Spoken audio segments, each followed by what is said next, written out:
you videotaping her? Yep. What could drive a seemingly normal suburban family man to brutally murder his own loved ones? The chilling case of Peter Keller provides a haunting glimpse into the dangers of a mind consumed by paranoia and madness. Okay, I got this face. Because you guys won't let me take that many pictures. Can you take a picture of me and sell me on eBay? What are you doing? Bella could have used yours. I came straight from your place, as I heard. Yeah, better let them know. Honey, please. Come on, talk.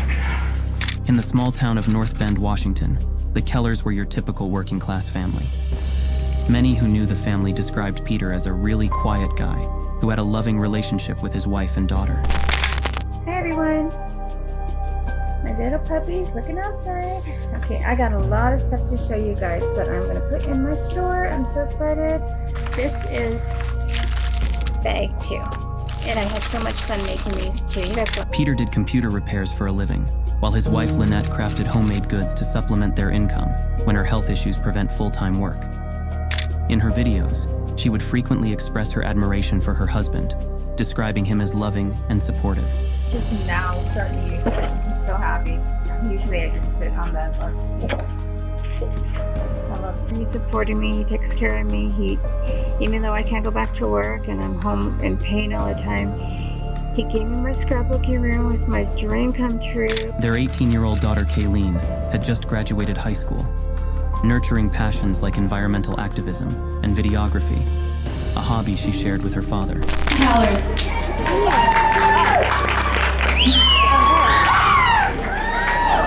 All right, so how do you feel, Kayleen?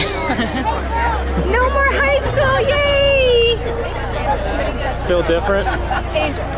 No? You don't feel different? But beneath this mundane domestic scene, something was going terribly wrong in Peter's mind. Friends and neighbors noticed his gradual withdrawal from social activities. When not at his IT job, Peter would often disappear for hours into the vast forests surrounding North Bend, fueling an obsession with doomsday prepping and survival fantasies. I hate watching myself. So, man, that's the way other people see me. So, it's gonna take some getting used to. Here you can look at the trail. There's not much of a trail. I try to keep it as hidden as I can, so other people will stay off of it, which has worked so far. At first glance, his initial video appears to be nothing more than an ordinary vlog about his side hobby and the remote location he's exploring. There's no indication of the darkness that would eventually consume him. Something up. Actually starting to get a lot up here. Try to make it as easy as I can during the transition time. So far I've got a bed, blow-up bed, mattress, with blankets and pillows and clothes and stuff to keep me comfortable. So we'll see how long I last doing this. I don't know. Basically come up here on the weekends or on a Friday, weekday, whatever the weather permits, or depending on what I'm doing, at least once a week. And I tend to stay up here for about, well, with travel time, probably around 9 hours a day, or each time. In the diaries, Peter speaks openly about his desire to build a wilderness survival bunker and live off the grid for over a decade, away from society. The bunker, which he affectionately referred to as Camp Keller, showcased his meticulous skill and highlighted how consumed he had become. From the forest and his nearby home over an hour's hike away, he gathered all the materials himself: canned food, tools, even vodka and luxury items to sustain long-term isolation. This is something I wanted to do probably since I was a teenager, to make a home underground somewhere so I didn't have to live. You can watch me open this thing. This thing's always so heavy. My projects today is to take all this wood that I've cut up recently and stack it up, pull it down, so if somebody stumbles out here, it not as noticeable. Just now have the means, I'm able to actually pay for it. I've spent a lot of money on this so far, thousands of dollars. thousands more on guns and other stuff, other hardware I'm going to need. Most impressive was the improvised wood-burning stove and chimney he engineered from trash cans. It was this visible smoke plume that would eventually give investigators the clue to his location. In addition to the substantial food and supplies, Peter had also stocked the bunker with weapons, ammunition, and explosives. The 2-level complex was powered by a generator that Peter had somehow transported up the mountain. Pretty well stocked up. My window.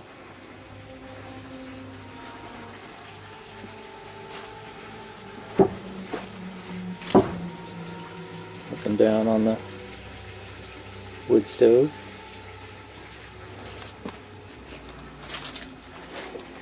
And that pretty much wraps it up for the day. Wanted to get a video log in because we haven't done part that I'm not looking forward to. I'm getting pretty close to that time. I'm guessing probably a couple months away, maybe 3. So yeah, I know I can, once I do this, I could either die then, maybe something will happen, or a few days or weeks, or maybe even years. My goal is to make it 10 years, but that's the other hard part. Either to give a... So far, it appears that Peter's ultimate goal is to escape into the forest, far away from civilization. However, the question remains, what was to become of his family, Lynette and Kayleen? In the recordings, he gave no indication that he intended for them to join him in his plans. He had carefully mapped out. Oh my gosh, I'm so excited. Pretty much, this is my anniversary present. I'm so thankful that my husband was able to give me that so I could stock up on supplies for me. And I'm so excited because I can actually afford these deals. My husband, he gave me some money to... Getting knocked back every time financially. My wife is just gonna suck all the money out that I have. Through the video diaries, a disturbing contrast emerges between Lynette and Peter's perspectives on their life together. Lynette is grateful for the little that her husband provides, expressing excitement and content with their circumstances. Oh my gosh, so awesome. Sorry, I'm trying not to get too excited because my husband's something to me. No personality. I mean, I'm okay with it. It's just I understand now very clearly this is the only thing I have. It's just a single pit, but you know, we all add single pit. Sorry, my dog's being crazy. My husband's probably chasing him around the living room. I know, my husband spoils me. He hates seeing me in pain, so tonight he came home and he gave me another $20 because he knows I'm going to the doctor's tomorrow and he wants me to stop at Michael's and get some... Guy, he stuck around with me. I'm, some guys are kind of leave when you get that, it's part of your vows, but anyway, go on. Investigators would later reveal his controlling behavior with money, leading his wife to borrow from relatives. Lynette had told family members about Peter's significant cash savings, expecting wealth upon his retirement. According to authorities, Lynette's only stable income came from a state disability payment following a workplace accident years ago. Last year has been really tough on me. I've been coming to terms, realizing just how pathetic I am. And there's just no hope. But it's tough. Wasn't interested in anything anymore. Okay. Motivate myself. All I did was work on this. This is the only thing that would make me feel better. But I think I've come to terms with it.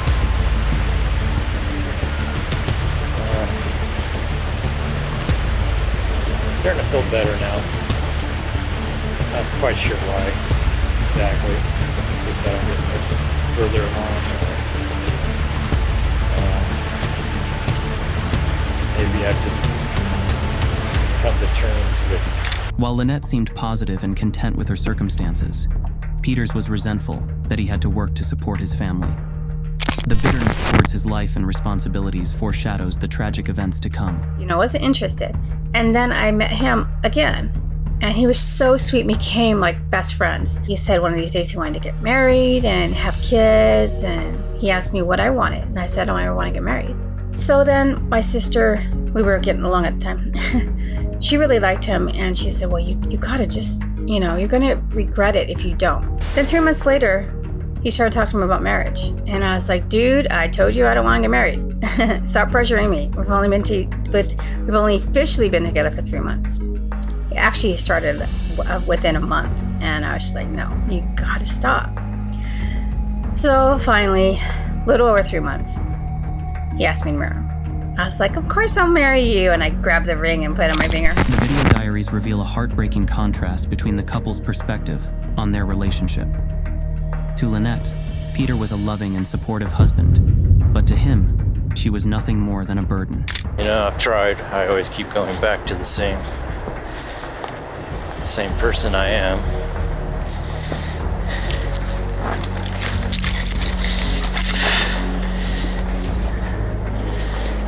I guess it's also because I don't have anything. I never did.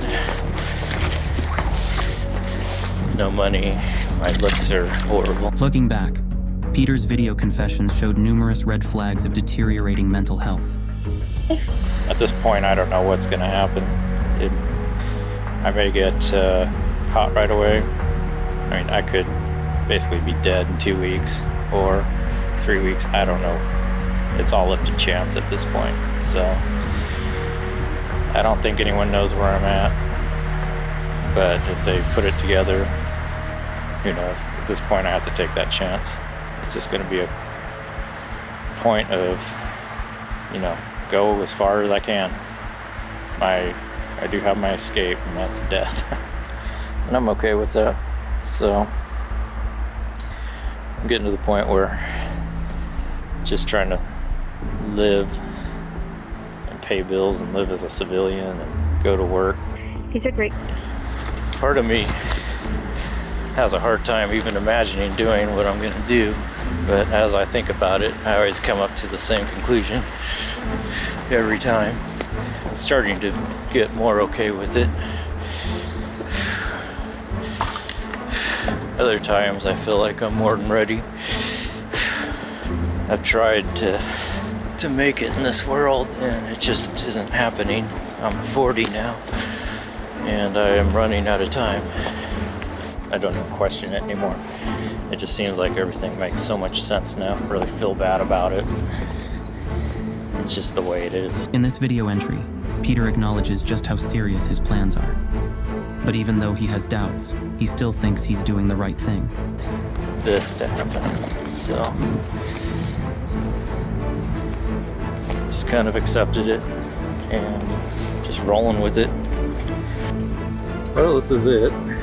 Home sweet home.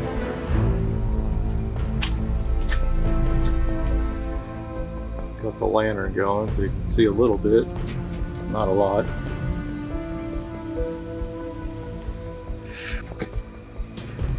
I often wonder if what I'm doing is the right thing. And I think it is. His accounts of feeling off since childhood, coupled with references to family dysfunction, suggested he experienced traumas that emotionally stunted his development. Perhaps this allowed his adolescent grievances and antisocial desires to fester into his paranoid adult delusions about abandoning society. Peter has mentioned wanting to construct an isolated wilderness camp ever since his teenage years. If some kind of unresolved trauma caused him to psychologically remain stuck in that disconnected teenage mindset, it could explain his seeming resentment towards his wife and daughter as adults. It may have fostered his desire to completely abandon family and society by living off-grid, frozen in that adolescent fantasy he could never let go of. Think about stuff. Think about, how did I get so f***ed up? How did so many things go wrong?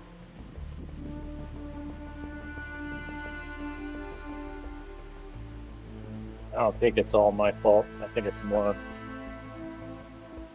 my upbringing, family life. I was just too ugly. Peter frequently re-recorded parts of his videos, showing that he was trying to carefully control his image and how he appeared to viewers. This behavior mirrors the imaginary audience mindset often seen in teenagers, where they feel constantly observed and judged, a mindset Peter maintained even at 41. Though seemingly small, these actions are typical coping mechanisms for individuals dealing with significant mental health issues, past traumas, and detachment from reality, especially as Keller constantly mentions his teenage fantasy of hiding in a secret bunker. And despite him reaching adulthood, he was still trapped in that mindset, unable to move beyond his childhood fixations. About 2 weeks before the end, this is going to be my last video, probably before till after that. The full horrifying truth came into the light at around 8:45 a.m. on April 22nd, 2012. A seemingly normal Sunday that took a turn into hell for the Keller household. Neighbors first noticed flames erupting from the home and called emergency services thinking it was just a simple fire. But after fire crews managed to put out the raging blaze, they realized the devastating scene was no accident. As the smoke cleared from the house fire, it soon became that someone had intentionally started the fire after finding 7 gas cans on the floor and the front door blocked with furniture. I wanted to give some items for my mom and some other items, but I just want to show you the Dino. Sorry, my husband's home. Inside the home, officers found 2 bodies, later identified as Lynette and Kayleen. They were laying in their beds with fatal bullet holes in their heads. Meanwhile, the suspect Peter was nowhere to be found. He had vanished after withdrawing over $6,000 in cash from the family's bank accounts earlier that day. What came next was one of the biggest, most intense manhunts the Pacific Northwest has ever seen. Within hours, Peter's abandoned car was discovered parked downtown, with his keys still inside but no clues as to his whereabouts. Interviews with Peter's co-workers yielded only confusion. He had left work stating he may return tomorrow, next week, or potentially never. As the investigation went on, it just snowballed from what the heck happened to, wow, this is bigger than I think anybody thought. It turns out the thing that Peter was cryptically talking about in his video diaries was killing his family. Well, before, a while ago, I used to sit here and think, this whole thing is just crazy. Despite Peter's words, his body language of nervous fidgeting suggests that his thoughts may be giving him a lot of anxiety, even as he tries to rationalize his actions. These physical cues are potential evidence that Peter's mental health had deteriorated significantly by this point. Robbing banks, pharmacies, just taking what I want for as long as I can. At least it'll be exciting. It won't be boring. And I don't have to worry about Lynette or Kayleen. And everything will be taken care of. Even though early footage shows Peter as a caring dad and husband, he had actually been planning this for 8 years. Nice, look at all that smoke, oh my gosh. Okay, make sure you don't touch this. Okay. I think either of them knew it was coming. Again, based on the conversations that we had with friends of both of them, it sounded like he was a loving, great husband. So I think they were both blind. A huge task force spent 7 agonizing weeks searching the treacherous mountain terrain for Peter. This forest was Peter's backyard. Years of hiking and survival training had prepared him to become a terrifying criminal for authorities. Police had no concrete leads on his location. That is, until investigators made a discovery while searching the remains of the Keller home. There, authorities uncovered a hard drive containing Peter's self-recorded video diaries. Not only did he kill his wife and his daughter, but based on the friends and neighbors, he had this dog that went everywhere with him, hiking or apparently to go build a bunker, for all these years, and he killed the dog too. He was afraid that the dog would give him away in the bunker, and so he killed the dog too. The video recordings contained clues about his actions and mindset in the days leading up to the massacre.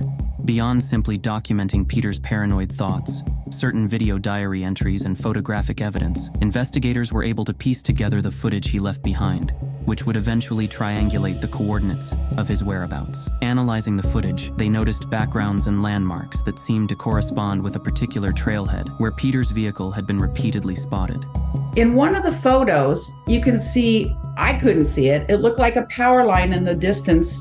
So you're looking off the mountain toward, which would be North Bend, the city. On April 27, 2012, SWAT officers moved into position in the forest. It took an intensive 6-day operation, but they eventually picked up on a faint chimney smoke, the giveaway sign of Peter's camouflaged bunker in the distance. There looks like a slot or a window that's propped open in the back. When they tracked Peter's bunker, the cops knew they had to be super careful about how they approached the situation. From Peter's videos, they knew he had stockpiled all kinds of weapons and ammunition, so he was clearly very dangerous.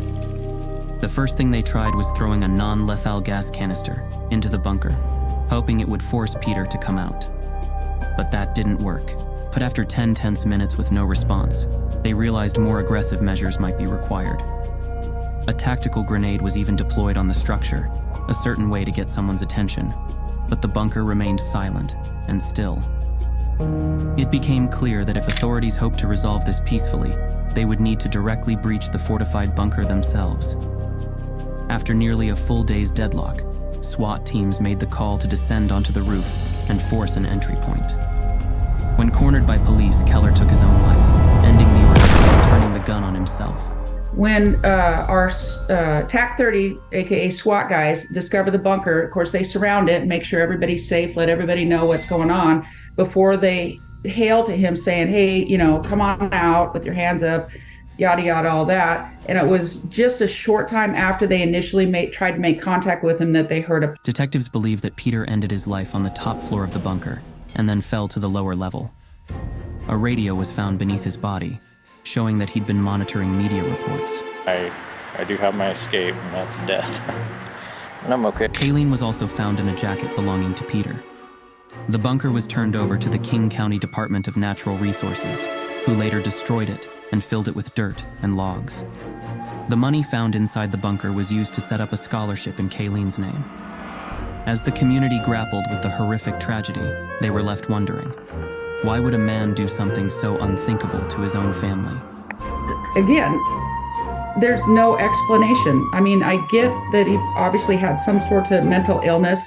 Dipstick wasn't hitting the oil with him, but it just makes you shake your head. What do you think drove Peter Keller to commit such a heinous act? Let us know in the comments below, and don't forget to subscribe for more chilling true crime investigations.